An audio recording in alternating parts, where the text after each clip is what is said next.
What's up? It's me, Allie Makovsky. I'm still healthy, hot, and young. The coronavirus hasn't bitten me yet. They're making it sound insane. I don't know what's real, what's fake, but I'm alive and well for now. But the night is young. Yeah, damn. They're getting rid of everything. Everything's canceled. I was supposed to do 2 main room shows at the Comedy Store with Rogan tonight, and those are canceled. Oh my god. And I was like, I haven't done one of his like local shows in a long time. And I was like, hell yes. It's been a minute since I got to perform with him. And now it's canceled. And I did cancel another gig to do that because I do need the money right now, and that would have paid more than the other gig. Also, his gig would have been more well attended than the other gig, and the other gig was far away. So I figured it would be smarter for me to do his, but now, see, God be playing tricks on me and my decisions. But it's also like, how... Like, because I was booked to do a spot in Long Beach. And it's like, if Rogan offers you a gig the same night, 2 shows sold out, you gotta take it, right? Am I in the wrong for that? Is that a dumb decision to cancel my other gig for that? I don't think so. I think it's a smart decision. Because every time I do the gigs in Long Beach... It's not super well attended by any means, but it is a longer set, so it can be helpful in that way. I don't know. Part of me is like, you know, if you get booked to do a show first, you should stick with that show. But the other part of me is like, if rent is due and you can make it by taking the other show, you're going to take the other show. Speaking of rent, I need to move. I need to move immediately. Because I've been living in my place for like 4 years now, like a little over 4 years, and I love where I live, but I do have 3 roommates, which is a lot of roommates. That's a full house, you know? That's almost the entire cast of Full House. That's way too many people. And I don't know, it's nice. I like where I live, but it's just when there's so many people in a home, it just doesn't feel like a home. It feels like a more private hostel.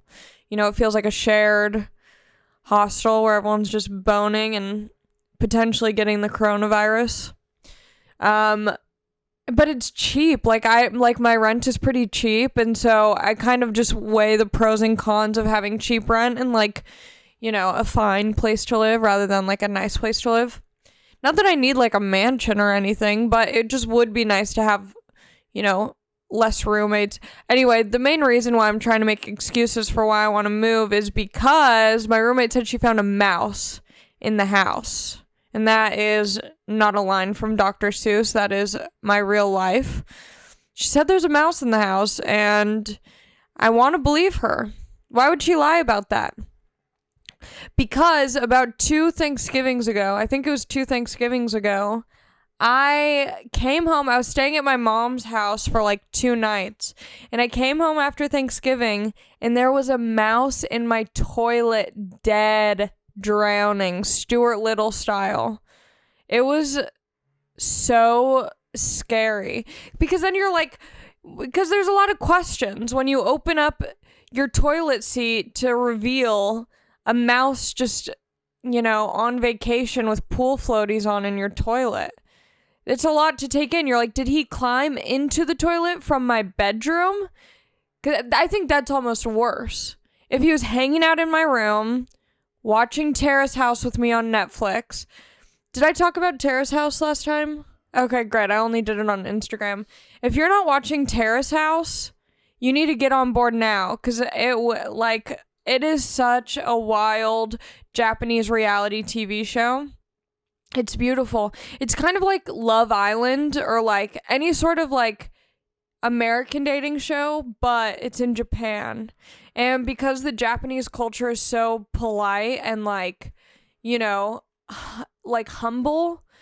No one, I'm on the 9th episode and no one has kissed yet. It's 3 guys, 3 girls living in this house. They all get to leave the house. Like, they continue on with their, oh no, it's the first signs of corona.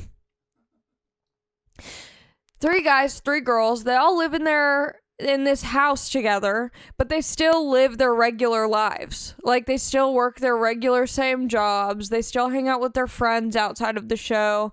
They do like normal things, but they all live under the same roof and in hopes of falling in love.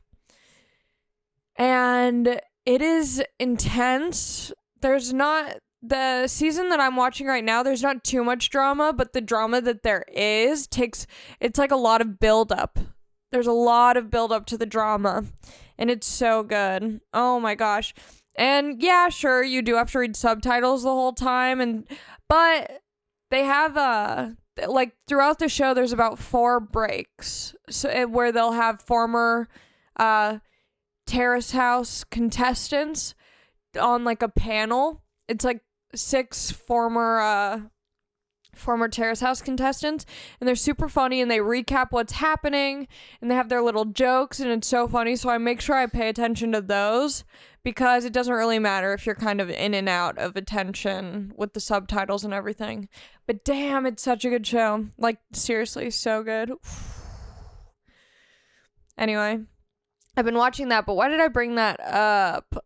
Oh yeah, like, do you think a mouse is just chilling in my bed watching Terrace House when I'm not home, and then hops into my toilet maybe for a refreshing bath and then drowns? Or, I think this is the better option. It climbs up through the sewage pipes, can't make its way out, dies in the toilet bowl, never to see the light of day. I prefer that. I don't want it hanging out in my room. Also, how do you know the difference between a mouse and a rat? My roommate said it was a mouse. Maybe it is a mouse. But it could also be a rat. Part of me almost doesn't mind a mouse being at my house as long as it's not in my bedroom. Like, if it's just hanging out in my living room, that's fine with me. If it's just being like a little mouse, almost like a house animal, that's fine. But if it's crawling in my bed, no. Ugh, but I would prefer that than spiders. Isn't that crazy? That I would prefer a little mouse running around my place than a spider? I don't fuck with spiders, because at least with a mouse you can hear it. You can use your senses to discover this animal. Potentially train it. I fed a squirrel just last week. I mean, by the time this comes out, it'll be 2 weeks ago, but... And my little squirrel scratch healed very nicely, for anyone who is wondering. I am growing a tail, though. But with a little mouse, you know, you could put it in like a Mickey Mouse costume. That'd be cute. Sew it a cute little tiny outfit. Get it a little Minnie Mouse girlfriend. There's a lot of things you could do with a mouse. But spiders, they're freaky because you don't know where they are. And you know what I hate? I hate when you just see a spider. Because you know that there's for sure a spider in this room right now. But I hate when you're in a good mood, you get home. For some reason, it's always when you're looking at the walls for some reason. I never look at the walls, but every time I just take a minute to appreciate the walls, there's always a spider. And it's like, just don't be there. Don't be on the walls. Be hidden. Be secretive. Don't reveal yourself to me, because then my first thought is, there's a whole family in here now. There's got to be hundreds more where that came from. And they're just sneakier. I remember one of my first jokes was about spiders. And I would say, I think this was honestly, one of my first, it was definitely in my first little 3 to 5 minute set that I wrote out. I talked about how I was afraid of spiders, and I live with my dad. And so whenever I would see a spider in my room, I'd call my dad to come in and he wouldn't because he's lazy. I think that was one of the punchlines, was because he's lazy. He's watching Judge Judy in the other room. Meanwhile, Greg is opening shop. That's the name for the spider. Greg's opening shop in my room, and I have to build up the courage to kill this guy. I don't consider myself a murderer, but, you know, in cases of self-defense, you have to do what you have to do.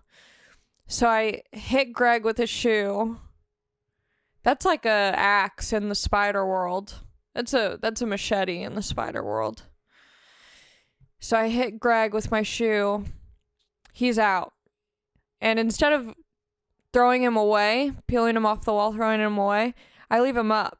I leave Greg on the wall to send a message to his other little friends and family, like, don't fuck with Allie. You know, you don't want a piece of her.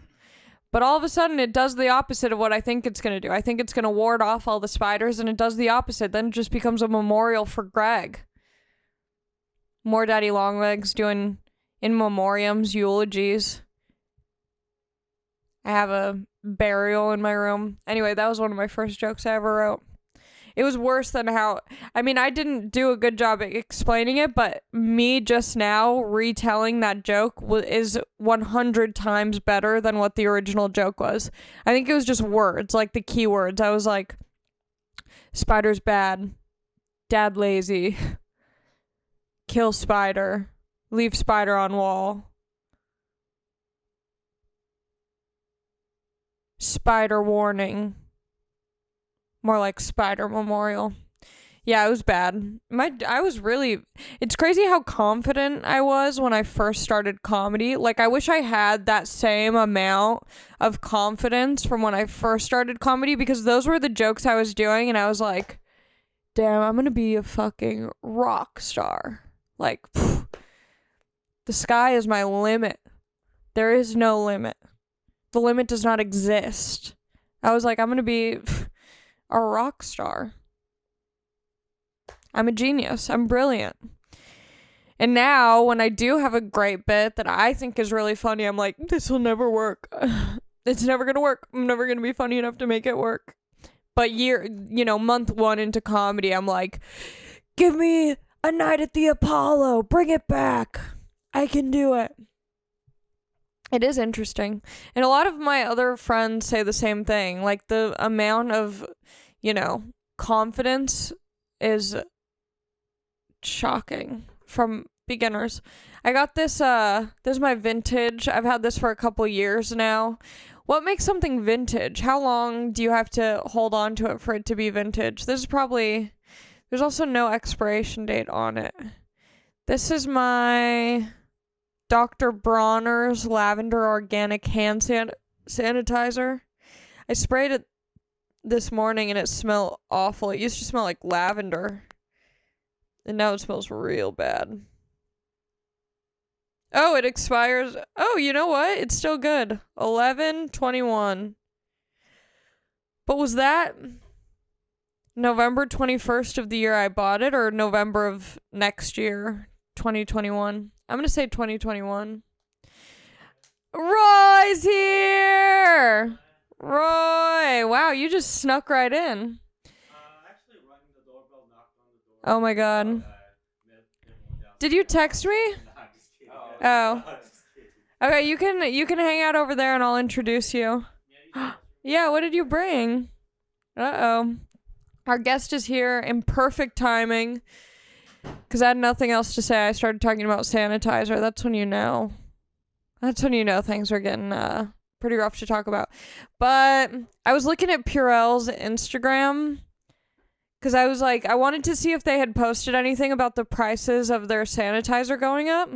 And so I looked at their Instagram, and they posted the horniest video of how to use hand sanitizer.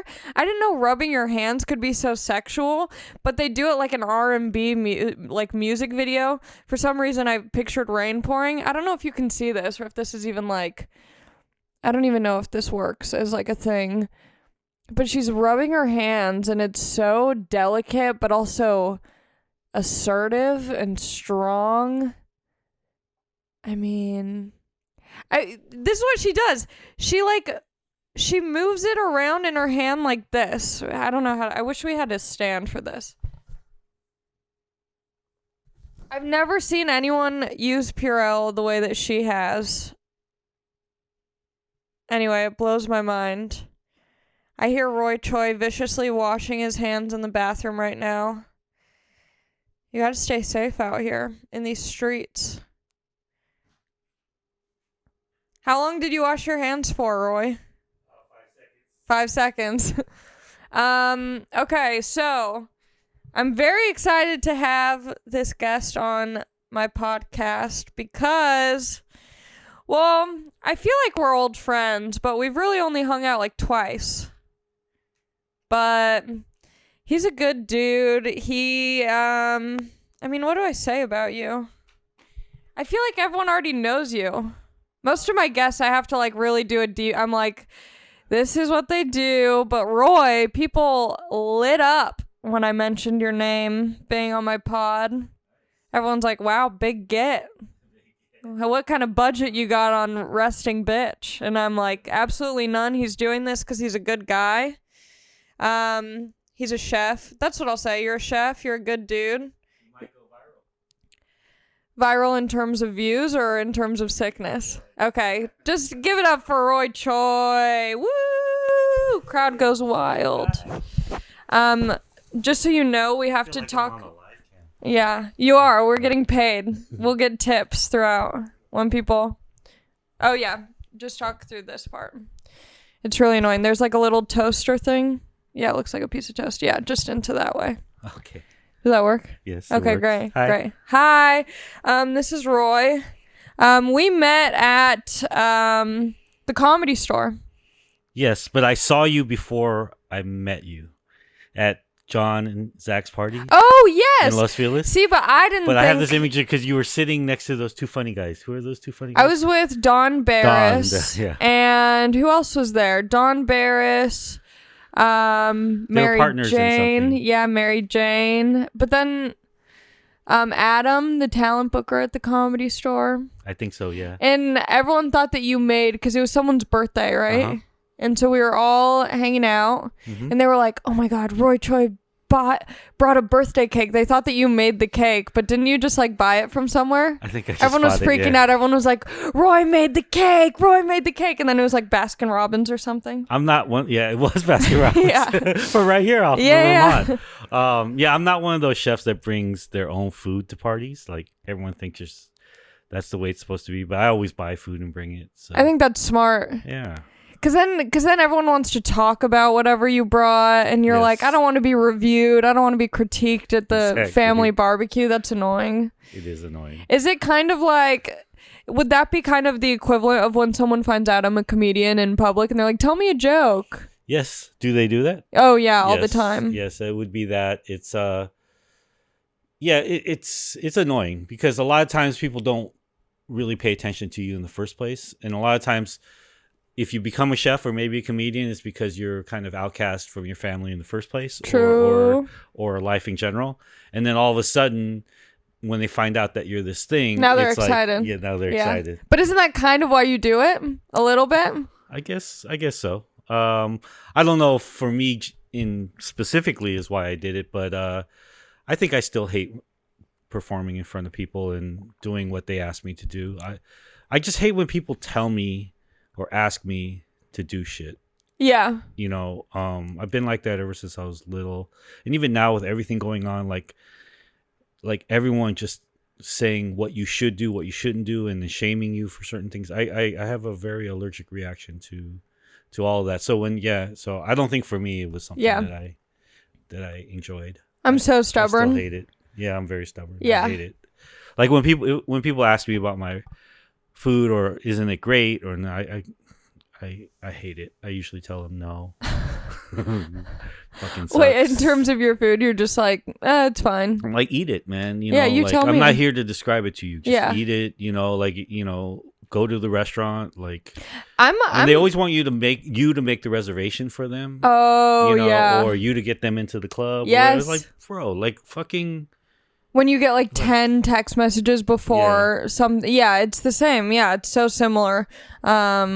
where people will just be like, how do I get in? Where do I go? Where am I sitting? And it's like, Yeah. I don't know. Have you I don't ever know. gone out in public I before? know. Like, just do what you normally ask do. ask me these things about other things that are not related to me, and then maybe I'll answer the stuff that is related to me. Yeah. Then I will know that it's something that you do normally, but yeah, it's annoying. Yeah, yeah.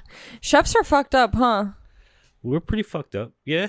I Because would say people always like when they find out I'm a comedian, they're always like, "Oh wow, you must have like a tortured life. You must have had a traumatic childhood," which is first of all such a rude thing to say to someone. It's pretty rude. But also kind of true, but not necessarily. But also, I feel like chefs are similar in that way. Well, I guess the big question is, do you have to go through pain to find humor, which a lot of people believe or want to believe in comedians. But I also think you can find pain in things that aren't necessarily like traumatic or extremely personal. painful. Yeah, you can find certain things. You can find like difficult philosophical pain, sure, or like stuff that you think about, just creatively or like daydreaming wise. As far as chefs go, I don't know if it's necessarily pain. I think it's more there is definitely a lot of cooks that go through pain or come out of pain.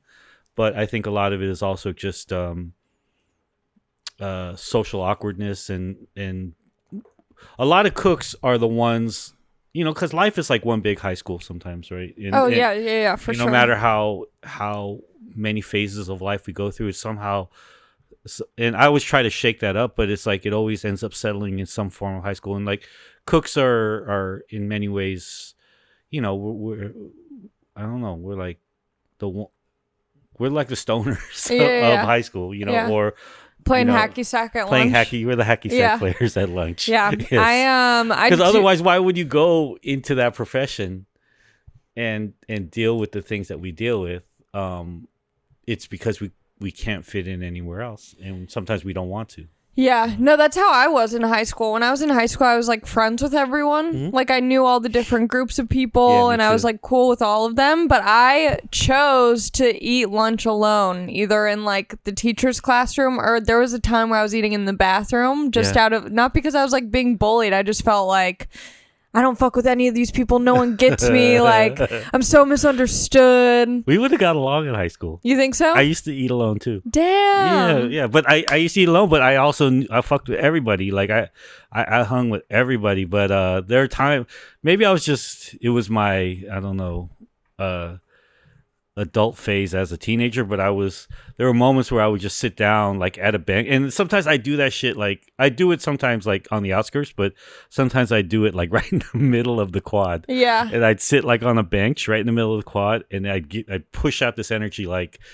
nobody passed this circumference right here, and people would just walk by like, "What up, Roy? What up?" And I'm like, "What up? Don't talk to me. Don't talk to me." And I'd be like, "Hey." Yeah, I was Where'd you grow up at? I grew up in Long Beach. Oh, that's right. What about you? That's Koreatown. Yeah. Oh, okay. And then I went to Orange County for high school. So wait, where? Did we talk about this? We may have, but I moved to the city of Orange in junior high.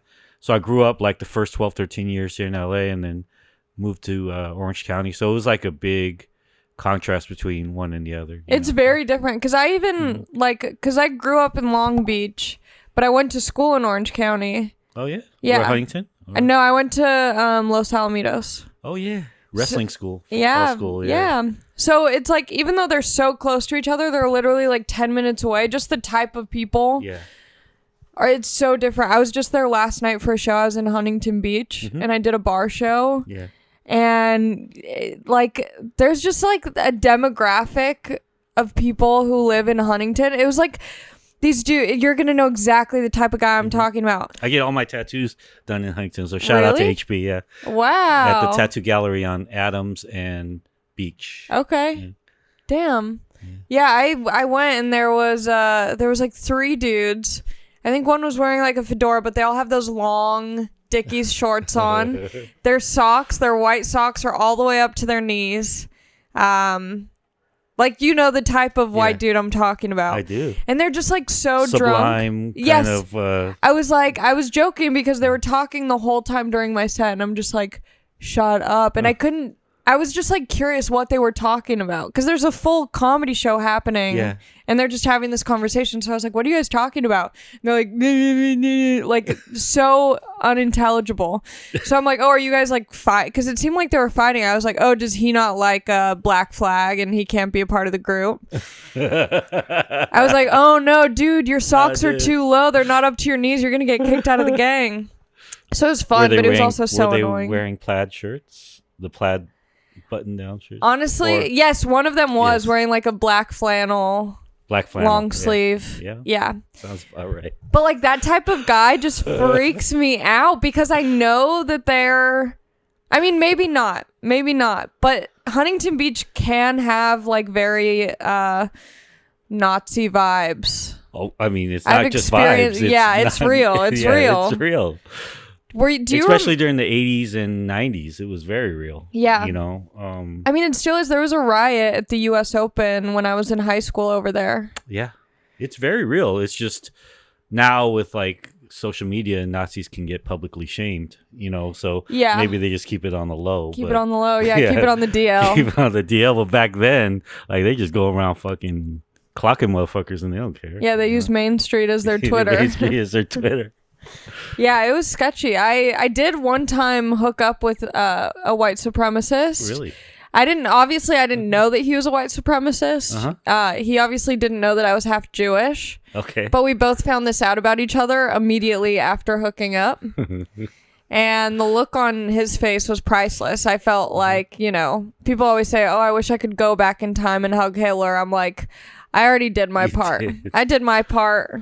He has a child now. He moved anyway. Oh, so you still know where? I was with a friend from high school and I was telling her that story and I was like, I wonder what happened to that dude. Like maybe he converted to Judaism after. Like maybe I changed his world, but no, he definitely hasn't. He's wearing those high socks now. Los Alamitos, Los Al. That's what you guys call it, right? Los Al. Yeah, Los Al, home of the Griffins. Griffins, yeah. Colors are crimson and yellow. I think it's like red, yellow, blue. Red, yellow, blue. Yeah. Kogi had a big presence in Los Al for a while. Did it really? Yeah, like Cypress, Los Alamitos. Some of our biggest crowds were in the Los Alamitos parking lot of the high school. I only tried Kogi for the first time not that long ago at the Golf Wang. I don't know what to do with this. I feel like this is the easiest way, just like a announcer. Oh yeah, at the Golf Wang. That was the first time when I saw you in November. Yeah. Because I knew of you and who you were, but I haven't really been. I mean, the like cook chef community, you know, it's grown so much in terms of like entertainment and like, you know, public, you know, it's become like a huge thing. Yeah, I think they ran out of celebrities to try to like get behind. I mean, comedians let's do chefs now. Yeah, comedians became big along the way too. Like, you know,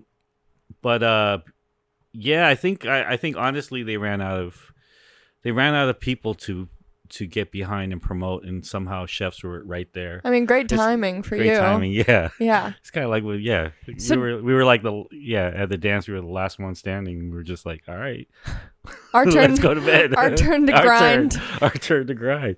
But yeah, that just weirdly happened like 10, 15 years ago. Okay. So it would be like this. It would be like if a bunch of oil lube mechanics all of a sudden became celebrities. Like overnight, but we were just doing like our thing, like at Jiffy Lube, and just doing our thing and doing 15 cars a day and filling out the thing and, you know, putting on our uniform and whatever and living our life, and all of a sudden like we become rock stars. Yeah.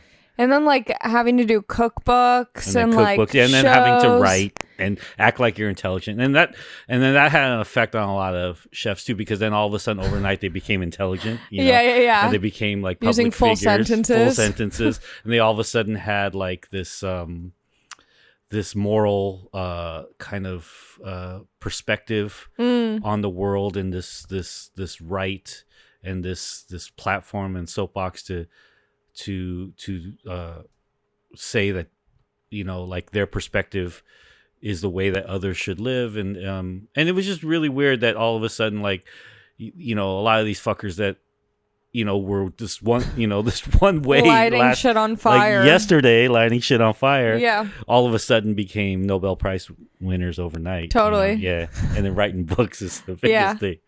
Yeah. Do you have to, for cookbooks, are there like, I mean, you don't have to blow up anyone's spot, but there must be like ghostwriters for that. Oh, there are. And there are definitely co-writers. I had co-writers on my book. Yeah. But before there were co-writers, there were definitely ghostwriters. Yeah. And then do you know what? I don't know of a chef other than maybe Anthony Bourdain. That maybe there are. I don't know if you're out there. Good for you, with all your literary prose. But I don't know any chefs that wrote the book themselves. Yeah. Because you don't start becoming a chef to be like, I can't wait until I can make a cookbook. Yeah. It's like, I feel like that's just one of those things that naturally happens. It naturally happens. But that's not really the goal, right? It's kind of like, it's not really the goal. It's kind of like something that's placed on you. And I avoided it for a very long time. And then when I did get to do it, just like with everything that I do, I tried to do it like differently in something that represented like what I represent, so I went with Anthony Bourdain and we wrote about a story about like my addictions versus it being just a straight cookbook of chili in 14 minutes. Yeah. It's not the thing that you set out to do. It's kind of like it's placed on you like life and society places the 2.5 kids, 3-car garage, white picket fence on people. Yeah.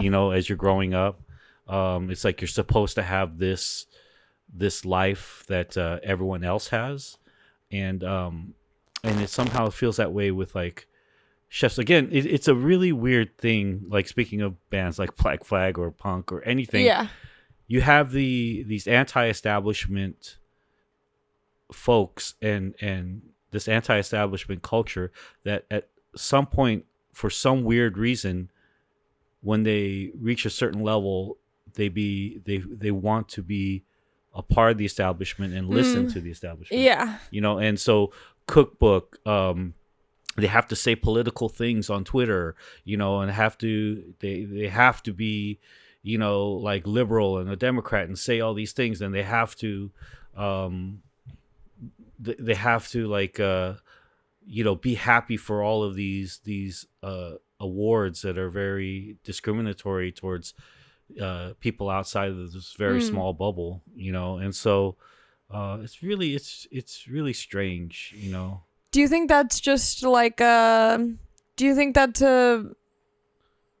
like a coping mechanism with like becoming a public figure, is kind of falling into this mold of like, this is what I have to do to be liked by a large community and like to keep my status? I don't know. I mean, we both deal in professions where people go through transformations, and I would hope that I try not to. I try, no matter where my career takes me, I try not to be careful and operate it as if I can't piss people off, or that I can't push a nerve, or that I can't break a rule.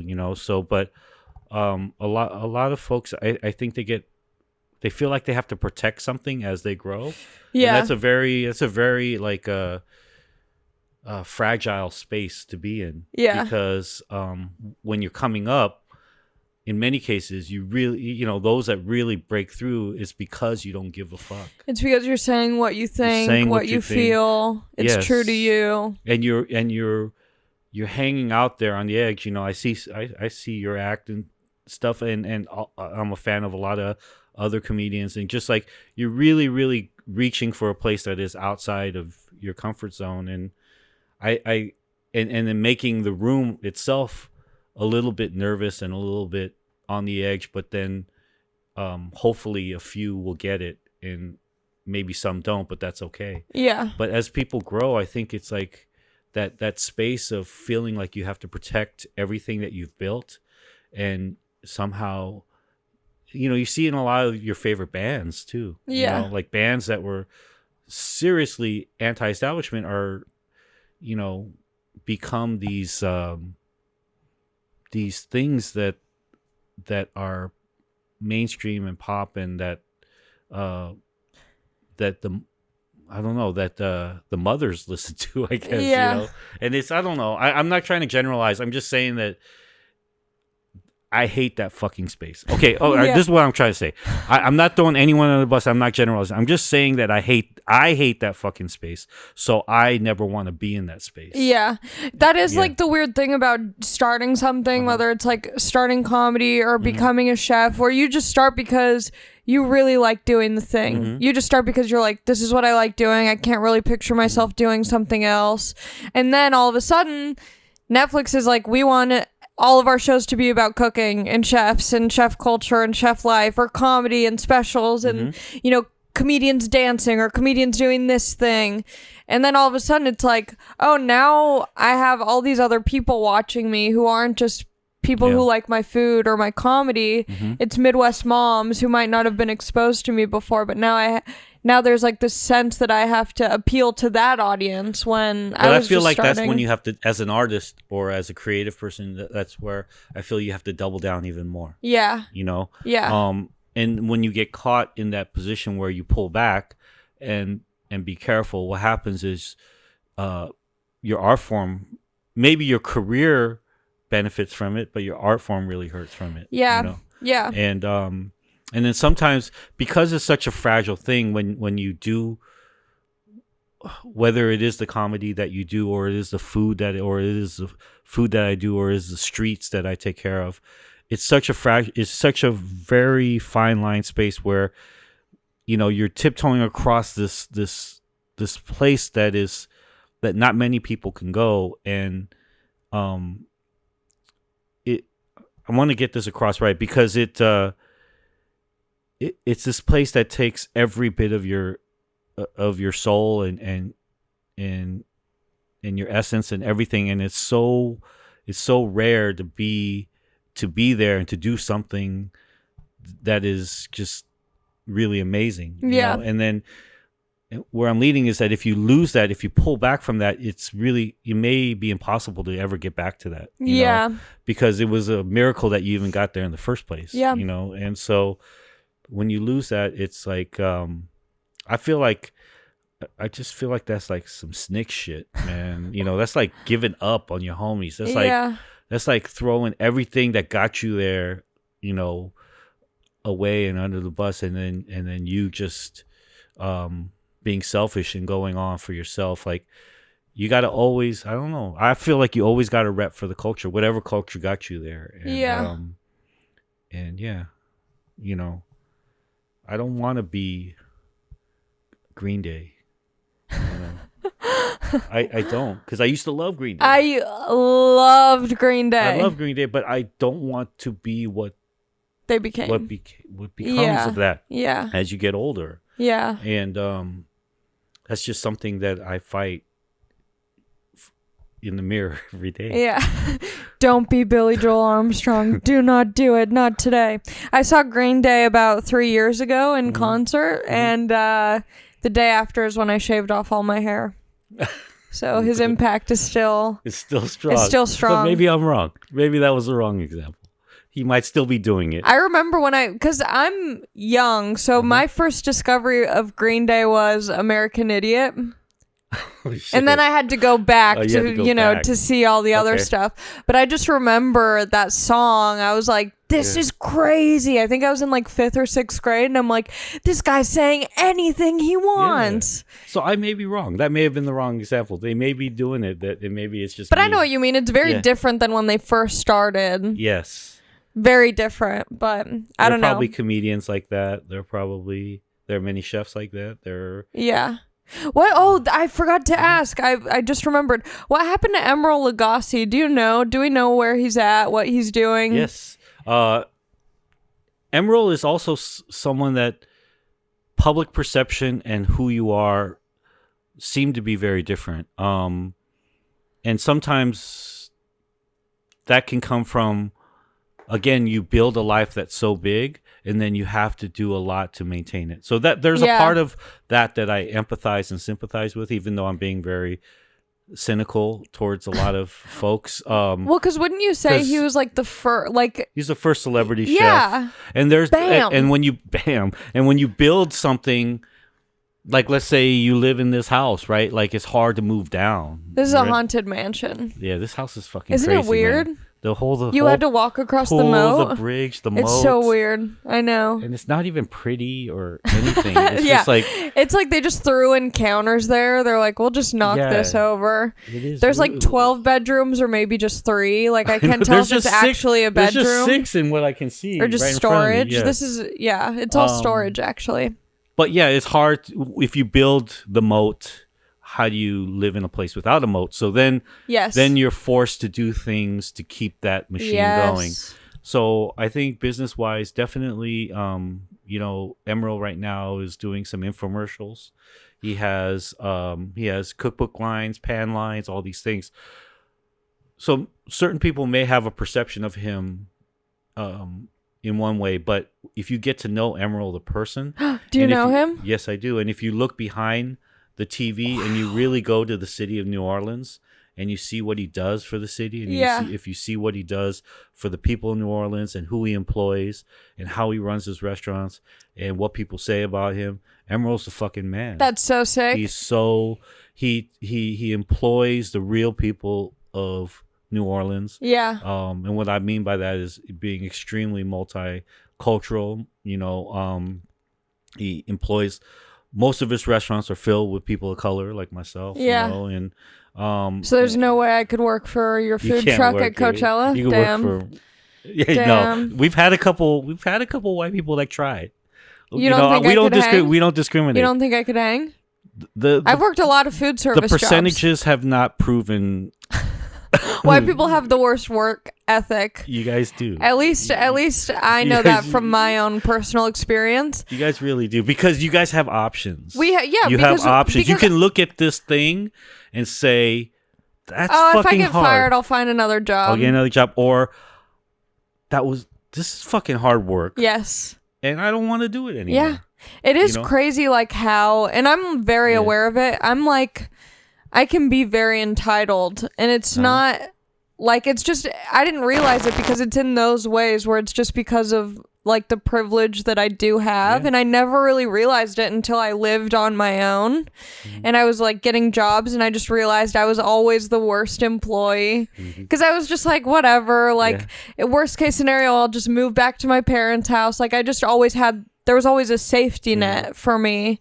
But I learned how to be a good employee at my last job. I worked at Love Baked Wings on Melrose and Fuller, right by Round 2. Right there. I know that one on the corner. Yeah. Everyone's smoking weed on the patio. Yes. Yeah. You worked there. I worked there for over a year. And Counter or kitchen? Counter and kitchen. I was good. I cooked a little bit. I stirred up those wings. But you know what? It's kind of a lie because it's called Love Baked Wings because all the wings are baked, but they're actually flash fried. Is that what it's called? Air fried. Air fried. Oh, okay. So I guess it still is kind of. Yeah. We're not super lying. But it's not necessarily. I think I had them once. They weren't the worst things I ever ate. You know what? They're not. I think once I left the fabric, I was the glue. Yeah, I was the glue. Because I go back sometimes and I order and I'm like, this has gone downhill. I think I really brought the spirits up in there. You're like a real streetwear kid, right? Like you hang out on Fairfax like Tyler and you know I took over once he resigned and like held down the block. Well, do you know what happened? You like my shoes? I know. I was gonna say your shoes are fire. I know. I just got my dirty ass white girl Air Forces. But you are streetwear. You know what happened? Aficionado. I always dress the way that whenever I see someone I'm attracted to, I just end up doing what they do So I like wear streetwear. I tried to skateboard because I used to be in love with skateboarders. I shaved my head because I used to like guys with shaved heads. Like I'm just taking on all of the qualities that I'm looking for rather than just like opening my heart. But when I first started comedy, I would do this open mic right by Supreme at Cantor's. Oh yeah. And so I would sign up for this open mic and add an hour until it started. So I would just sit in Supreme and talk to all the skater boys and like fall in love with everyone. And then I met Bobby Hundreds down the road because I would hang out at the Hundreds. And then that's where I met Bobby. We have so many mutual friends. We have Bobby. Yeah. We have Maddie Matheson. Right? Yes. It's a mutual friend. He keeps saying he'll come on the pod, and I was like, Maddie's okay. too big now. He's too big. I mean, he's literally too big. He might not. Yeah, both ways. We'll have to do a wide angle shot. He's starting a podcast. I just did that, but they're holding off on episodes now. Oh, okay. Is it kind of the same? Like, because with comedy, you have like a class that you come up with. Is it that kind of the same with cooking where there's like some people who you see and you kind of start out at the same time? Yeah, definitely. There's definitely a class, but then certain folks can transcend classes and be friends with, young and old. Yeah. And then, but there's always a bit of reverence for the elders. That's the one good thing about the chef community and the cooking community is like there is a reverence because ours is a skill-based profession. Yeah. Right. So when you wash away all the sarcasm and everything, it's still it's like fighting or boxing or whatever. It's a skill-based profession. So real recognizes real type of shit. True. So like at the end of the day, no matter how old or young or what class you came from, if you got skills, like people are always going to look up to you. Yeah. And especially even those that are coming in right now and making a splash or coming into the industry, they're going to do their homework and research. It's almost the opposite of the rap world where the youngsters kind of diss the old. Yeah. Like the chef world they actually respect those before them. Yeah. Do you did you ever meet Jonathan Gold? I'm sure you have. Yeah, we were very good friends. We were extremely good friends, and he's family to me, and his family's family to me. But him and I had a very complicated relationship because it was like one of those. It was like a platonic relationship, but we wanted to fuck each other. You know what I mean? So it was like we wanted to be more of a friends to each other than we could. Yeah. But because he was a critic and I was a restaurateur, there was a little bit of there was always a little bit of tension to how far we could take it. Yeah. So that's kind of how I feel with the booker of the bookers of comedy clubs. Yes, it's like there's that. Certain bookers, especially in LA and out of town, who I like love, and I want to be like, I want to hang out with you and like get lunch and just like be pals. But then it's kind of like that weird thing where it's like I'm not trying to get anything out of you. Like I just genuinely like you as a person, and it is hard to have that relationship. And we also have we met through John. Yeah. John Gorley from Portugal the Man. They also said they're coming on the pod, so we'll see. You might be the like link that starts because everyone I'm not else. signed to anybody. No, you don't give a fuck. You do your own thing. Come on, Maddie. Come on, John. When we first hung out, we were talking about how funny it is, like the chef photos that they put, like how you have to do like chef photo shoots where it's like you in the apron, with the tattoos all on the arms and like flames going off behind you. I just got asked. Where's the toast? I just got asked the other day to do this one with 2 knives in my hands. Oh my God, Wakanda, the Wakanda chef. I said no. That's great though, because you have that kind of, I mean, I guess anyone does, but to me, as like a younger comic, Oh, it was by the guy that we know, the photographer from the comedy club. No. Yeah, he's a good dude. Yeah, he meant it in the right way because he didn't know. He didn't know. And he's like, "That's the like, iconic shot." I can't do I'm it. like, "Yo, no, I can't do it. bro, I can't that's do it. not the iconic shot."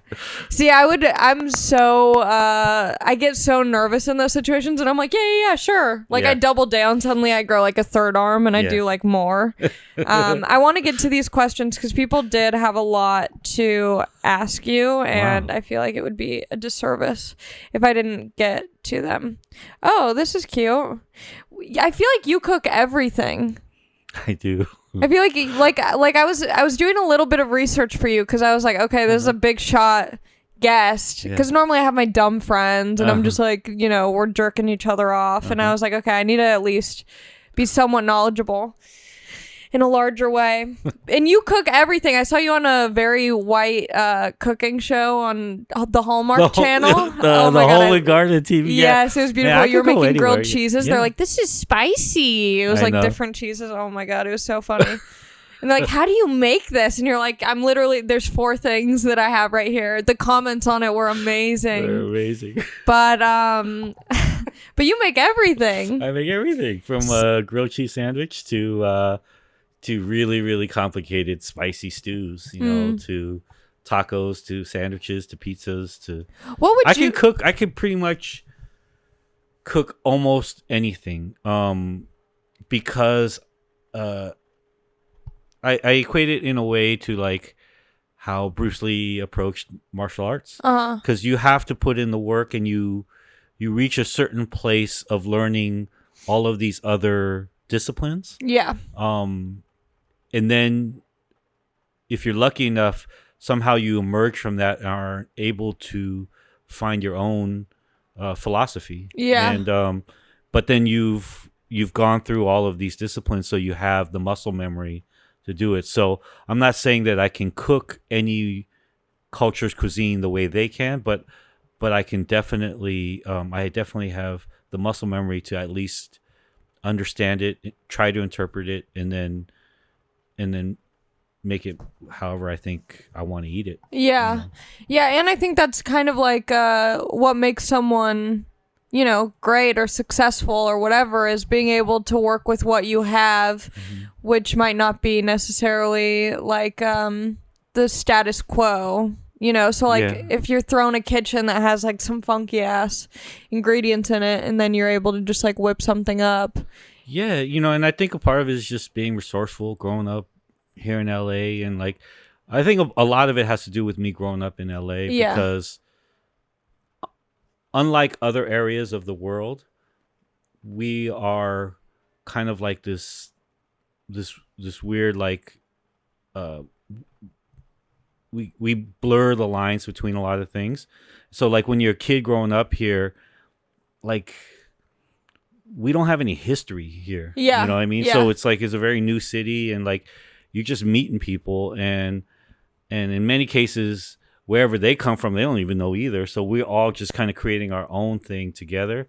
And you know, there's a lot of weed that's smoked from a very young age, and you're just making stuff. To me, it's the most creative city because you're not tethered to anything in many ways before you. So it's like you're just creating what you can. And so that resourcefulness served me well as a chef as I started making street food, because I wasn't held back by thinking, oh, can I do this? Will I piss anyone off by doing this? I just went back to, you know, who I was growing up as a person, you know, and like everywhere I went, like whether it was breakdancing or like hanging out on the streets. Were you a breakdancer? I held the equipment. That's nice. Yeah, every team I've ever been on in life, whether it was sports, golf, or baseball, or breakdancing, or anything, I was always on the team, but I was always the last dude on the team. So I always carried all the shit, DJing, everything. I always carried the records, but I was always there, man. You know, I was always there. You're the muscle. I was the muscle, yes.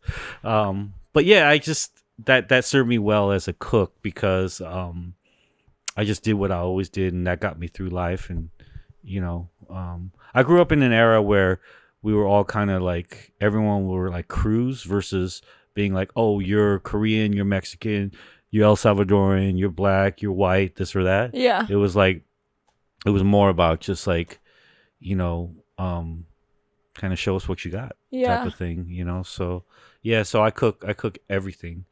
And I try to make it delicious. So my only thing is I just try to make food really tasty and delicious. And from there, it becomes whatever it becomes. Yeah. You know? I'm going to work at your Coachella truck. Okay. in April. You can go to the one in April. No, it's canceled. I'm coming back in October. What's a good, health conscious, and easy ramen recipe to make at home? Is that a weird question? Someone asking you a recipe? No. that's like I think what I found out through recently, we've done this show called the Chef Show on Netflix. Yeah, with Jon And- Favreau. with John. John's the man. The thing that I learned from the whole experience was that how many people really love to cook and want to cook. It's just a lot of the things out there are sometimes a little bit unreachable for them to take the leap. Yeah. So we made recipes that we wanted to eat, like the grilled cheese and stuff like that. And the best way to cook is like cook the food that you want to eat and that you eat normally every day, even if it is Sour Patch Kids or whatever it is. You know, like just cook the stuff that you want to eat, then you'll be interested. So that show showed me that people really want to cook. So a lot of the stuff that came from that were these recipes that were very approachable: ramen, garlic spaghetti, grilled cheese sandwiches, cubanos, things that you could literally do. Because a lot of chefs write recipes. When we talk about cookbooks, they write recipes that that the normal audience cannot either do or get the ingredients for. So. Food gets me so fired up. Oh, but the answer to that question is there's a video of me making instant ramen, but I add green onions, butter, and American cheese.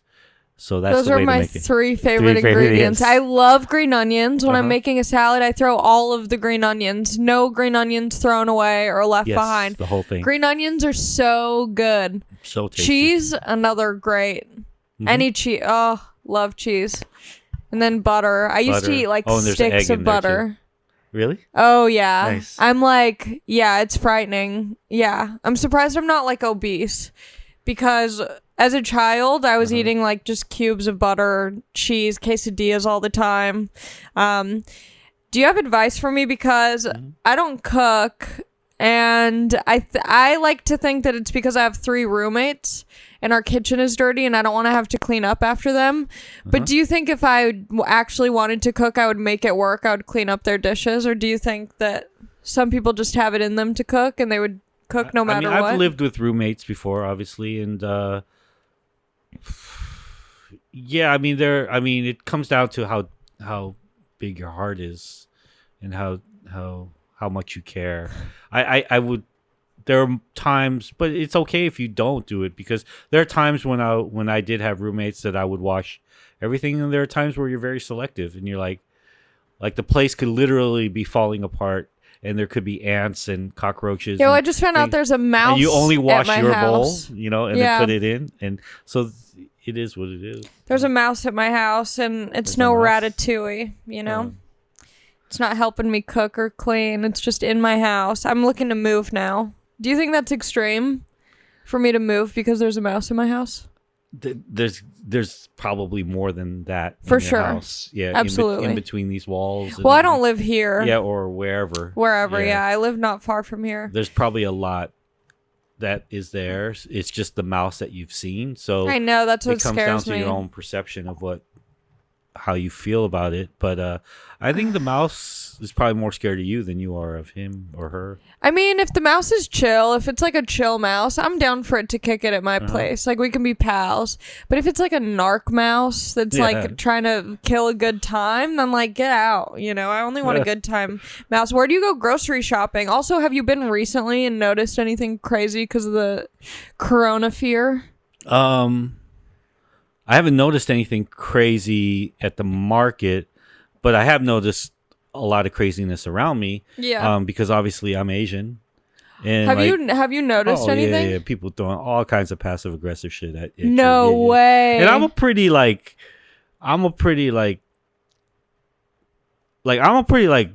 live like on the other end of this. I'm a pretty like dope fucking Asian. You know what I mean? Like, so like I can like, I don't look like an Asian sometimes. Like I just look like a dude from LA. And so, but even with that, I still get like little like side eyes and, I coughed yesterday, like just a little bit, like it wasn't a cough like I was sick. It was like, I cough a lot. Yeah, just normally. Just like one of those things where you just have like a loogie in your throat. Yeah, clearing it, cough. the mucusy cough. Just clearing it, and then fucking I got a side eye, and I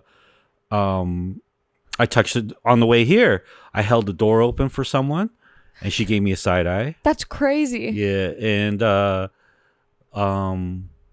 there was another situation too. So that's all been going on. So that shit is real. See, I go fully opposite on the spectrum. When I saw that, like, you know, news articles were putting pictures up of like Asian people in masks at the airport, even though the story was unrelated to, like, you know, an Asian person who has it was like a white person with coronavirus, but they're using that image. I go the opposite way, where I'm like, because I've been traveling a lot lately, and I'll hop into an Asian family's lap. You know, I'm like, spit in my mouth. Like, I overcompensate in that way, where That's I'm like, great. yeah. But I shop at I do some bougie shit at Erewhon? Erewhon, Okay. and Whole Foods and all that, and Lassen's and Sprouts. And How do you feel about the Target grocery store? Target's kind of dope, man. You think so? Yeah, I like it. And then I go the other spectrum: Target, Ralph's, Pavilions. Yeah. I do What about farmers I do the markets? farmers market Okay. every weekend. Which in one? Hollywood. Okay. Yep. And I go to the one on Mondays off of Fountain oh yeah, at that's the park.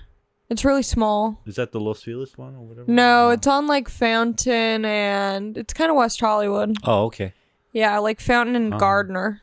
But I haven't noticed anything like I was at the farmer's market last week and I saw a bunch of kids eat the apples and spit them back into the sample box. So I haven't seen much at like the shopping centers as far as people being worried about shit. Did you see that video that was like popping up where the guy was eating soup at like Ralph's or Trader Joe's out of the ladle and putting it back? Damn. Those things scare me. I don't try. I mean, I still eat out of them, like the market buffet. But there's some sus shit going on over there. Yeah, like we you know, like as you can see with like even on the other end of the spectrum with what's going on with the virus now, we're all like, we have a sheep-like mentality to us a lot, and anything free, people will just like, they just lose their shit over it and go crazy. Yeah. You know? So, but yeah, farmers markets and all that. There's a weird like passive aggressiveness at farmers markets. Have you ever experienced it? Like where, because it's like, it's usually like most farmers markets are like older people or new parents. Yeah. You know. Yeah. And there's like this obsession that they have to get these things, and coffee shops too, like, well, they'll just elbow you out of the way or push you, or like tap their foot, you know, like it's like being in a TSA line, and literally like you can't go anywhere, and it's just something that I really hate. Yeah. Yeah. No, I normally go because people get there early to farmers markets because they want the first pick at stuff. I get there at like 2 p.m. They're closing up shop. They start handing me things for free because they can't take it back. That's the perfect time to go. That's the perfect time to go. Yeah. That's actually a good note. Go late, and then bakeries too. Oh, yeah, because they have to throw all the bread out and stuff. Yeah, I was going to write a book about how to eat for free, because you can do it. You just have to know all the little times and tricks. Yeah. You know, bakeries, farmers markets, sample stores, Costco, samples. Yeah, all these things, but definitely going to places at the end of the night, because people are just a lot of times just going to throw it out anyway. Yeah. I used to work at ArcLight movie theater. Yeah. And we would have to throw away the popcorn, but some people would take those huge bags because we would put it in trash bags. Some people would take it home, but they would always tell us, like, you have to throw it out. You'll get fired if you give it to anyone. Some corporations are really shady about. I like ArcLight. I can't eat popcorn anywhere else now. Really? They have the best popcorn. You think so? I think so. I was also the fabric of that place. Yes. I really took pride because I would cook the hot dogs there. And some people, these people aren't trained chefs. You know, there's no Roy Choi's at the ArcLight whipping up the hot dogs. And we have sausages too, not just hot dogs. Yeah. That's and right. I really took pride in it because I'm a hot dog enthusiast. So I put care and passion, and I thought about the cook times. They told us, like, 50. I was like, you know what? I'm going to test it out and see what the best cook time is because I don't want them to be too soggy. Yep. There's certain ways, even just wrapping the hot dogs, that affects the consistency later on. Were you at the Hollywood one? Oh, yeah. That was my first job when I moved out really? here. Yeah, so like 4 years ago. Yeah. I got fired. I worked there for like a year, though. I was surprised I didn't get fired Day shift? sooner. Night shift? I tried to do days, but that was the thing that sucked, is that it was just an inconsistent schedule, and because I was doing comedy, I wanted to just be day shifts. I wonder But if yeah. I've seen you there. I wonder if I ran Probably. into you, There's so many people who would go in and out. That's where I met Jonathan Gold. Because his movie they were doing a screening at ArcLight, and he was there, and I had just seen his movie, and I didn't really know about him before that. And I saw the movie, and I was like, this is the most beautiful thing I've seen. Like, it was just crazy to think that, like, you know, a movie about food could be so powerful. Yeah. And that's kind of what got me into... I ordered popcorn at the exact same time as Lil Uzi Vert at the ArcLight. Yeah, wow. We were in the 2 lines right next to each other. Wow. It's the biggest thing that happened to me there. I remember this guy, because we had to do, because they constantly fire people and rehire, and people are constantly leaving, so it's just a revolving door. So they had this group interview when I first started, and it's me and like 10 other, you know, acne faced kids just trying to get a job. And this one guy's like, so like, do celebrities come in here? And they're just like, yeah, because like you don't ask that at the interview, like that's not important. And they're like, yeah. And he's like, so like, can I take pictures with them and like talk to them and stuff? And he didn't end up working there.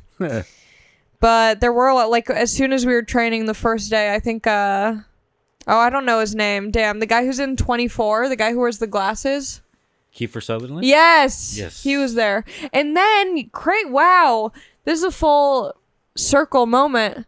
So when I was at ArcLight, the first day that we trained, Kiefer Sutherland was there, and everyone's like, oh my God, it's Kiefer Sutherland. And then when I worked at Love Baked Wings after that, I became friends with his like stepson or his stepbrother or his brother. I don't know the relationship, but someone in his immediate family ended up becoming, anyway, just small world. I just realized that. Okay, more questions for you. Why do you add salt to pasta after cooking / before serving? P.S. I love the chef show. Oh, hey. You add salt to pasta while you're cooking it for flavor. Yeah. So, what happens is because the pasta, as you cook it in the water, becomes very porous and open, and so like you're adding flavor into it, and then you drain it, and then because cooking is all about layers of flavor. Yeah. So and then when you take it out and then put it in the sauce, then you not only have your saltiness and your savory on the top and in the sauce, but also as you bite into the pasta as well. Yeah. So that that's why you do it. That makes sense. Are you bummed that Flavor Town isn't your catchphrase? No. When you heard that, were you like, damn, that's a good one? Not really. Do you have a catchphrase? You don't have a catchphrase, do you? No, I don't. What should we? You should come up with one for me. Okay. But yeah, I don't have a catchphrase. We'll brainstorm some catchphrases. What about like, damn, that shit's good? You can't say that on the Hallmark channel, though. Mine might be, that's what's up. That's what's up. Yeah, like whenever like you bite into a taco and you're like, that's what's up. Yeah, but I don't know if it's been coined one, but I do say that a lot. Okay. Yeah. We're going to come up with a catchphrase for you, and then I'm going to come up with some sort of thing for me, and then we'll do like a merch collab. Okay. The Roy Choi x Ally Mac. Let's do collab. We'll have Bobby. We'll have Bobby make it at the 100s. We'll have him sell it. Oh, I thought you were talking about Bobby Lee. I was like, we'll have him sell our merch for us. We'll have both Bobbies do it. Yeah. I found out that you were on Bobby's podcast, and I was like, I need to get you immediately. Yeah, I know. It was really quick. Yeah. I was just trying to show off to you, and then you're like, are you available? Yeah, I was like, tomorrow. I was very jealous. Okay, what's your favorite color? What a boring question, but why not? Blue. Okay. Like a light blue, a dark blue? Dark blue. Okay. Long Beach Crip blue. Okay. All right. Do you think it's hard for the Bloods to remove C's from their vocabulary? No. Do you think it takes a while? Do you think there's like classes where they're like, I know you want to say cookie, but you have to say bookie? It's You're gonna get shot. It's not cookie now. It's bookie. Seems to come pretty naturally. Yeah, do you think so? Do you think like when they're being raised by their blood parents? Yeah. Like, oh, for sure. Look at my beaut little baby. It definitely starts young, for sure. When are you bringing Kogi worldwide? Bring it to Australia, brother. Love your work. There's a travel ban right now. Oh, true. Yeah. You're not bringing the truck out there for another 30 days at least. But Some- yeah, I would love to. That'd be sick. That's probably Yeah. a lot of work, though, to go into other countries. Like, in terms of, like, finding the imagine people to so, work yeah. it. I have no idea how to do it, but I would imagine it is. Is that something that you would, like, want to do, or are you just kind of, like, you like I staying don't know if that window. local? I don't know if that window is closed. There was a time at the beginning of Kogi, maybe, but I think I got to work through another stage to get to a place. Like, I can't do it the way I could have probably done it in the early part of Kogi, Yeah. which is like just go out there and just live there for like 3-4 months or whatever. Yeah. And just make it happen. So I'm kind of like in this weird middle phase right now. So maybe if I get out of this and become like super fucking rich and like Yes. all that like Eddie Murphy shit, level. Start Yeah. singing. Yeah. Become a singer. Become a singer, and then I could just like Do whatever. sprinkle it out there, Yeah. and do it, and just fly out for the opening and shit. Yeah. What's your order at Taco Bell? Do you go to Taco Bell or Del Taco? I feel like you're gonna say Del Taco. It was Del Taco for a long time. Growing up, it was too, but recently Taco Bell has inched. It's hitting different? Yeah, it's hitting different. Yeah. My order is a bean burrito.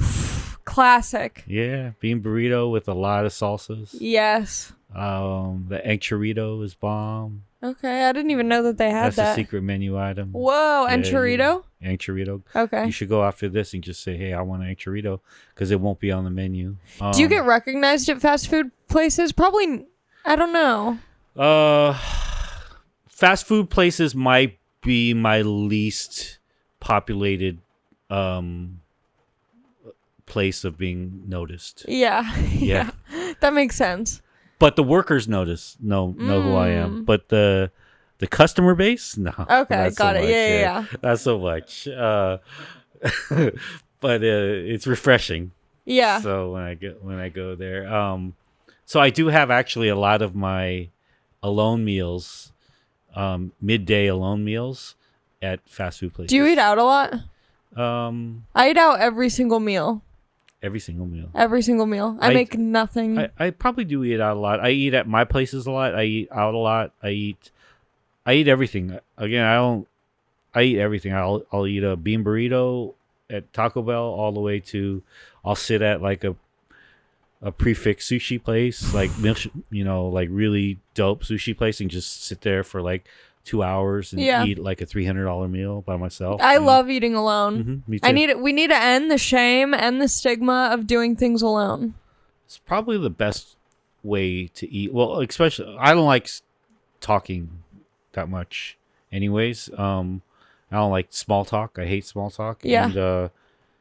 And I just don't like filling time and space with like useless conversation. I'd rather be quiet with someone than like say shit. That fills the space. So yes, I like eating alone. And I don't like I'm a very like passionate and serious eater, and I like to eat with other people that are really passionate. Like, so I don't like filling that time that is a very precious time in eating with like worthless fucking niceties. Yeah. So being alone, you can like you don't have to worry about that stuff. Yeah. Like I don't even like the niceties from the waiter. Like when I sit down at a restaurant, like when they start their spiel, I'm like, no. No. Yeah, let me just order. Let me eat the food. No, I already know I'll give what I you want. I money. already did the research. Yeah. Let me get this whole left side right here, the top part of that. Give me this and that. And I'll probably 9 out of 10 times, most of the waiters, I fuck them up because their mind is only on the drink order at that point. And then I reverse. They're thrown off. They're thrown Yeah. off. Yeah. I was about to say, I would love to go out to eat with you, but I realized that we did have Joe's Pizza together We did have when Joe's we Pizza. first like really met. Mhm. When we first hung out, yeah. Yeah, we had Joe's Pizza, and we had food together at Flogna. We did. Mhm. We did. Yeah, we had tacos. It was right after Claro's set. Oh, I love Claro. Her set was so amazing. Yeah. I think she had the best set of the the whole weekend. I honestly only saw her and then I left. Yeah. It was overwhelming. It was way too much. You had the fancy passes. A guy gave me Yeah, his... when you have passes like mine, it's not that much. Yeah, you're like, I can do whatever I want here. Yeah. It's good.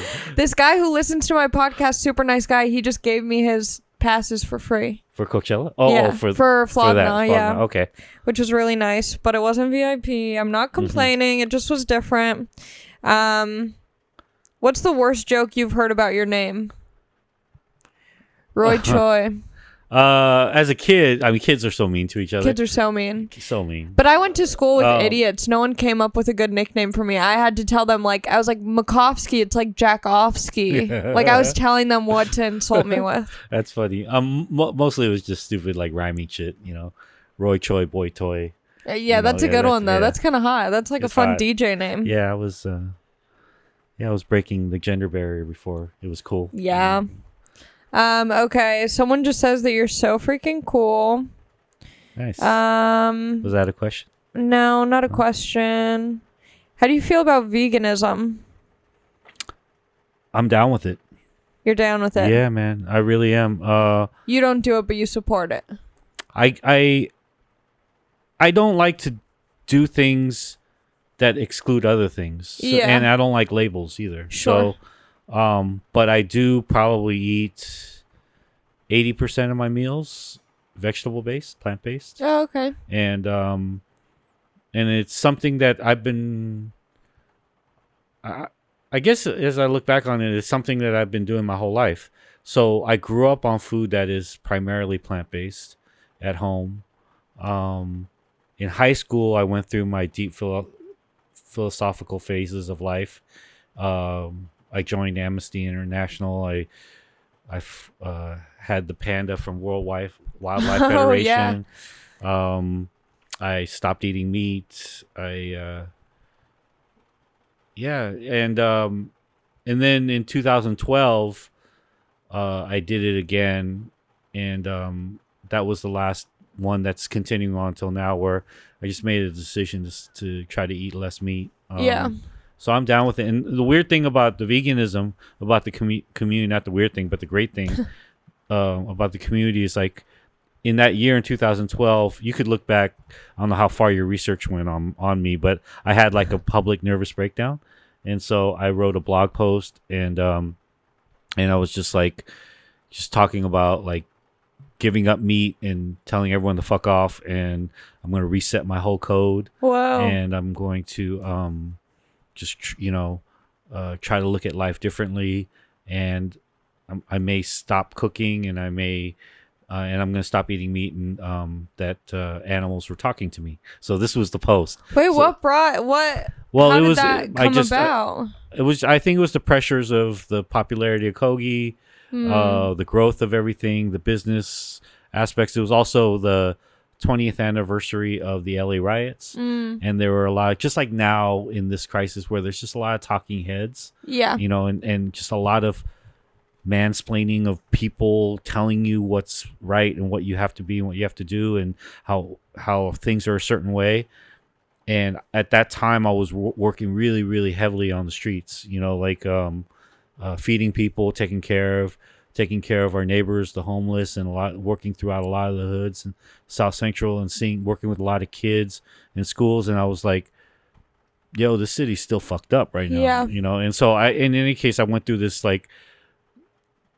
public, like, nervous breakdown. And then from that, everyone started kind of dissing me, like, you know, thinking I was tripping. And then it was the vegan community that stood up and, like, we said that we got your back. So I always remember that. And so I'm down with veganism. Damn. Yeah.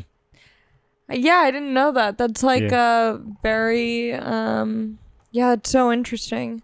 That's really sweet. Vegans, you know, they're down people. They are. You know, and I think I connect with them because again, like how we started the pod, it's about being outcasts, right? And yeah. So the thing that as I've gotten to know the community pretty intimately is that you know, sometimes being an outcast goes beyond your race or your culture or who your parents were or whatever, or where you come from. And sometimes it's a state of mind or a lifestyle that you have, and sometimes when you meet a kindred spirit like that, you connect. And I get it, man, because everyone wants to clown on vegans, you know? And but if you get to know the community, they're really, really a very tight, powerful community that really sticks up for each other, you know? Yeah. So. And yeah, I feel like that's something that's very important these days, because it seems like a lot of people can just turn on you because of one thing. So it's nice that when you were going through that, there was like a group that was like backing you, because I feel like it's really hard to, you know, you said you had like a nervous mental breakdown, and it's like in times like that, it can be really easy if everyone's not on your side or like wondering what's going on, to just kind of stay in that headspace. Whereas if there is someone who's encouraging you and being like, you know, we still fuck with you, we support you, it's easier to get out of that. And it's very easy, like when someone is at their most vulnerable and is being shamed or ridiculed by, which may feel like almost anyone, it is very rare and hard for a group or a person to stand up and say and still have your back through it all. And that was the vegan community during that time. Yeah. So yeah, I'll always be down with them. That's sick. Okay, I'll ask you like 2 more questions, and then how we'll many wrap questions it up. did you get? I got a good amount, but now there's like this thing. I guess people can find, like on the Explore page, they can see that you posted like a questions thing on your Instagram story. So I'll just get like bands, like, you know, bands with like 300 followers being like, check out my page. So I have to like go through that. Oh, really?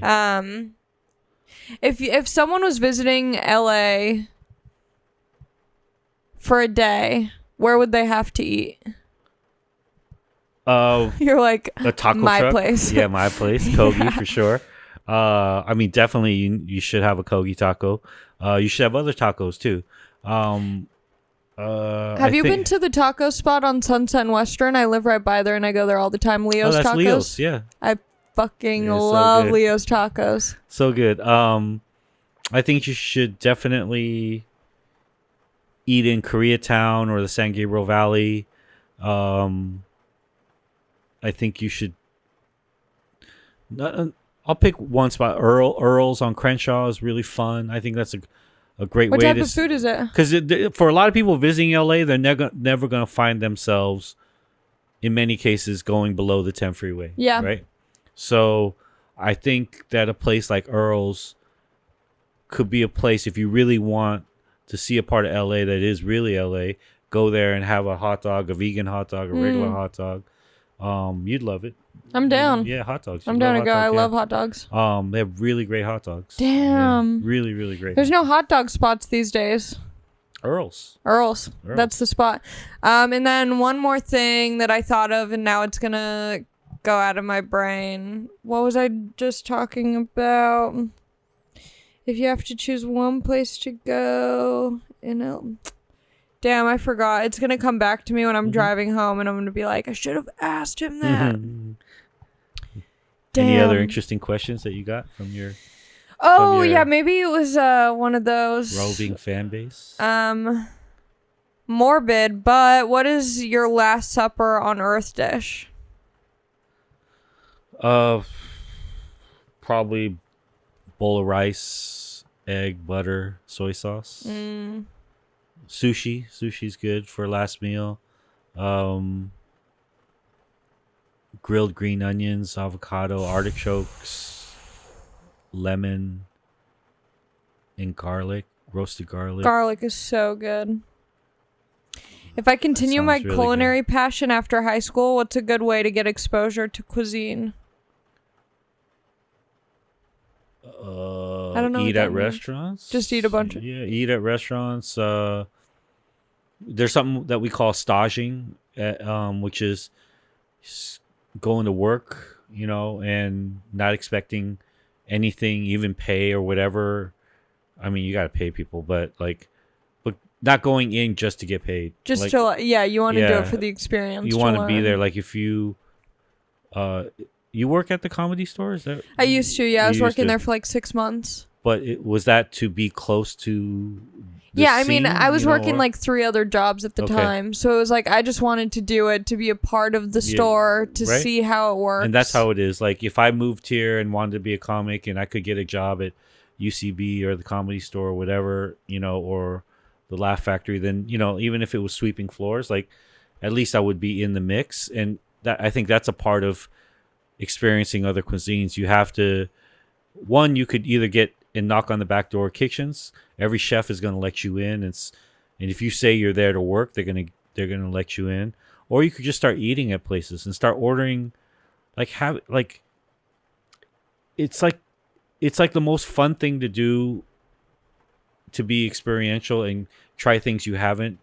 And usually in food, in most cases, the reward is going to be extremely thrilling versus something else. You Yeah. know? And so I think it's like, if you really want to experience other cuisines, you have to go to other places. You have to take a chance. You have to go to a restaurant that you know nothing about, or maybe that you researched or never been, and you got to order something on the menu that you would never order. Yeah. And you have to try those things, you know.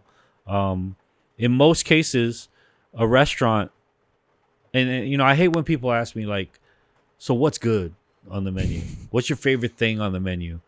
You know, because like in most cases that menu, it's not like we designed a menu deliberately so that half the menu tastes like shit. Yeah. You know? You're like, well, there's like 5 things that suck, That but the suck. rest is really good. Yeah, So that's good right. luck picking. Because it could suck, but our intention was for it to be good. be good. And just like maybe 45 minutes of a show that you may do, like you're not intending for the whole thing to be Yeah, shitty. That's very true. But it may be shitty. It might be, yeah. It might be, but at least you're trying. And so like you got to try the other stuff. Yeah. And so that would be my advice: is go to a restaurant, try a cuisine that you've never tried before. Yeah. Go to a restaurant that you know you've never tried, and then go even one cut deeper. When you go to that restaurant, go deep into the menu Yeah. and pick something that you normally wouldn't pick. I was in New York last week, and I was in Chinatown, and there's this guy who makes YouTube videos. He lives in Chinatown. He's a white dude, but he speaks fluent Chinese. He's really great at speaking Chinese, and he shit. just like I hate eats- those fucking guys. I know, I kind of hate it too, but I hate it, can't 'cause stop. they always flex like. Oh my god, Yeah. and it's so annoying because he goes in speaking English, and Yeah. you know, he can hear them speaking Chinese in the background, and then all of a sudden he just whips out. It's so annoying, but I'm addicted to watching it. Yeah. I don't know why. It's like it's like just this weird thing that I just can't. Anyway, so I hit him up, this guy. Okay. I'm like, I want to get Chinese food with you. I always am like overwhelmed ordering at Chinese restaurants. So I just want you to like, you know, give me the rundown. And I also just like wanted to meet this dude and see how Yeah. he is in person. He was so cool. But I was like, just That's pick great. whatever Good for for him. me. Because he's like very immersed Good in the for him. culture. He's still not getting the stuff that even English speaking Chinese guys are No. getting. But it was super cool. Because I always That's get cool. so overwhelmed because Yeah. I don't know what to get. And I'm just like, I don't know. But anyway, yeah, everything was great. That's great. All the food was great. Yeah, it's all great. But you I know? wonder how, like, Growing up in Long Beach, did you ever go to the Cambodian restaurants? no, which is such a bummer because You gotta there's a go. huge Cambodian population in Long Beach. It's like the biggest. I think it's one of the biggest It's the communities. biggest, It's crazy. No, I'll have to do it though. yeah. Yeah, Long Beach, man. I love Long Beach. Long Beach is one of our most loyal followings for Kogi. Really, Yeah, Long Beach is the best. We've been going to Strong Beach for the whole 10 years. And every part, Long Beach is so big. That's what people it's don't know. huge. From Belmont to the states called to Long Beach State. Long Beach State, all the way through like Cherry and Signal Hill, East Yeah, Long Beach, Lakewood. downtown Lakewood. The border of Carson. Carson, yeah. So we do the Garden whole Grove. stretch. We go from the border of Carson to 20th and Wilmington all the way to Atherton where the Damn. LB State is. Yeah. We go all the way across the Signal Hill. And we did a lot in downtown and in the middle as well. So Yeah, I whenever love, people go love down to Long Long Beach. Beach and they're like, oh, I hated it. I'm Yeah. like, there's so, like, you didn't go to the right part. Like, there's so much you can do there. There's so much. There's and something for everyone in Long Beach. Long Beach is not just one thing. And I think that's what people don't know is because there's so many different sections of Long Beach. Yeah. You know, and so many different communities. And what part of Long Beach do you grow up? Well, So it's like you, Snoop, and Cameron Diaz. yeah, that's I used to have my like comedy bio say Yeah. that. I was like Cameron Diaz, Snoop Dogg, Ali Makovsky, all iconic legends coming out of Yes. Long Beach, and then I changed it. But I was like, I grew up, I was born in Torrance. Mm-hmm. I lived in San Pedro initially, and then lived right by Long Beach State. Okay. And then when my parents got divorced, my mom moved to kind of the outskirts of Belmont Shore. My dad moved to like downtown Long Beach. Yeah. He was like, don't walk on the left side. Yes. Just walk on the right side of the street. Only go that way. So we kind of moved around all over, but my dad is back by Long Beach State. My mom moved back to San Pedro. Oh shit. Yeah. So he never left the South Bay. No, yeah. They got divorced, moved, but never left the South Bay. No, never. Well, my mom was living in Rossmore for a little bit. Okay. Yeah. So, but we've So all why'd been you go like, to Los Al? Because Belmont was on the board on that district? yeah, because I think my mom, when she had moved at one point, she was living in Los Alamitos. Oh, okay. Or we just were able to like finesse it where we were Finesse it, close yeah. enough. Yeah. And yeah, so I was over there. Which I'm you probably went to school probably with Los Al has a bunch of Asians, right? yeah. Bunch of Filipinos, right? Yes. Yeah. There was this kid, Bobby Chung. Uh-huh. And Yeah, he Koreans was, too, yeah. he was sick. He lived in the same townhomes. Oh, because my dad lived in Los Al. We lived in these townhomes okay. near Los Al, so we were able to do that. But he lived in the townhomes by me, and we would always go to his house and just kick it. He was a wild one. I was wonder what he's imagining up that to high now. school. It seems like it's such a like it seems like every element of it lives up to the extreme of what a high school like the sports program is. I'm trying to remember the cheerleading program was pretty big too. The cheer right? was huge. The sports were really good. The Yeah. musical theater programs Musical were theater, amazing. Well, because it used to be like a performing arts school and a sports school. That's right. Yeah. Yeah, it's like those type like Poly and Los Al. They're like the ultimate levels of what a high school could be, kind of. Yeah. Like a public high school could be. Yeah. Anything else you want to say? No. No. Is the chef is your show? pod. Are we still doing this chef show? Yeah, volume 3 just came out on Netflix. Ooh. Just came out like a couple weeks ago. Yeah. Okay, so, sick. this one was a little bit less celebrity driven and more chef driven. So Love that.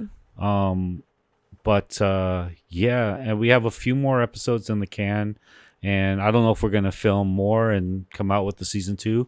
That's up for the, For the big Netflix the boys big in boys, suits. the big boys to figure out. Yeah. But yeah, I love filming that show. I just love being with John. Yeah. He's just I just You guys love- kind he- of just like fell in love. You had We this really- bromance. we really fell in love, and we're just kind of perfect for each other. His humor and my quietness are like a perfect match. you know? We're a little bit kind of like the Marx Brothers in that way, and so yeah, I really enjoy hanging out with him. I love being with him. I love his knowledge, but seriously, he gave me an ability because up until the chef show, it was really hard for me and like making a show. Yeah. Right? Because it was weird because like I would go to these pitch rooms and then like I don't know how to like turn it up. Like this I'm is like kind of the same way. Yeah. I've seen like we both have like very distinctive voices and Yes. like a kind of a monotone. You know, have a very relaxing monotone. Yeah. Mine feels a little bit more like sharp and it's shrill. yes, a little, but they're both very like they're at cruise control. Yes. And that's not the best for TV. Totally. Right? So I didn't know how to amp it up, and a lot of people were saying like you got to like amp it up and you got to like do these things in Flavor Town and all that. And Start wearing Crocs. yeah, I can't do Start that. wearing So bowling shirts. yeah, and John gave me an ability. He put things in a framework where I could be myself, but then he edited it and put it all the right situations where that could highlight. That's so beautiful. Yeah, it's really cool. That's what you look for in a partner, whether it be business or I think so. sexual. Yes. I mean, maybe one day you guys will take it to that next level. I don't know what it Yeah. needs, but that sounds really nice. I have a friend. We'll leave with this, or else I'm just gonna hold you hostage forever. Okay. I have a friend, a best friend, and I told her, it like got her emotional, but I was like, I want a partner who has the same qualities as you, because I feel like in a best friend, that's kind of like your stepping stool for a romantic partner, because you want to build a relationship and a friend that you're able to take on with, a horny friend. Yeah. That's all a husband or whatever is just a horny friend. Yeah, that's true. Yeah. Anyway, on that note, anything you want to plug beside, I don't know, you have so many things. Just look him up. Yeah, You do everything. You do it all. I'm not good at plugs or shout outs, so just look if you him up. find me, that's great. If you don't, that's great. Yeah, he's on Instagram at Chef Roy Choi. Find his food truck. Find whatever he's doing and support it, because he's the best. You're a great dude, and I'm so happy that you came on my little baby podcast after doing Bobby Lee's big production. We're recording this in a garage somewhere in an undisclosed location. So thanks. Thank you. Okay, bye. Bye.